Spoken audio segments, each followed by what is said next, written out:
ലോകമെമ്പാടുമുള്ള ആളുകളെ കുടുകുട ചിരിപ്പിച്ച ചാർലി ചാപ്ലിൻ്റെ ഹൃദയസ്പർശിയായ ഒരു വാചകമുണ്ട്. അതിങ്ങനെയാണ്: മഴയിൽ നനയാൻ എനിക്കിഷ്ടമാണ്, കാരണം ഞാൻ കരയുന്നതാരും കാണില്ലല്ലോ. എത്ര ആഴത്തിലുള്ള വാചകങ്ങളല്ലേ! ശരിയാണ്, പല ചിരികളും സന്തോഷത്തിൻ്റെ അടയാളങ്ങളല്ല, മറിച്ച് മനസ്സിൽ മറച്ചു വെച്ചിരിക്കുന്ന വേദനയുടെ മുഖം മൂടിയാണ്. ചിലർ തകരുന്നത് നിശബ്ദമായിട്ടാണ്, കരയുന്നത് ഒറ്റയ്ക്കാണ്, പൊരുതുന്നത് ആരും കാണാത്ത ഇടങ്ങളിലാണ്. ഒരാളുടെ ജീവിതം അവരുടെ ചിരി കണ്ടിട്ട് നമുക്ക് ഡിഫൈൻ ചെയ്യാൻ ഒരിക്കലും സാധിക്കില്ല.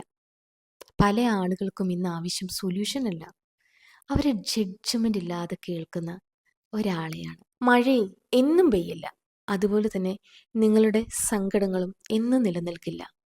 അത് മാറുന്ന ഒരു കാലം വരും. ഇന്നൊരു പക്ഷേ നിങ്ങൾ നിങ്ങളുടെ ചിരിക്ക് പിന്നിൽ നിങ്ങളുടെ കണ്ണീർ ഒളിപ്പിച്ചു വെച്ചിട്ടായിരിക്കും നടക്കുന്നത്. എന്നാൽ നാളെ നിങ്ങൾ നടന്ന അതേ വഴികളിലൂടെ വളരെ ആത്മവിശ്വാസത്തോടെ നടക്കുന്ന ഒരു കാലം വരും, തീർച്ച.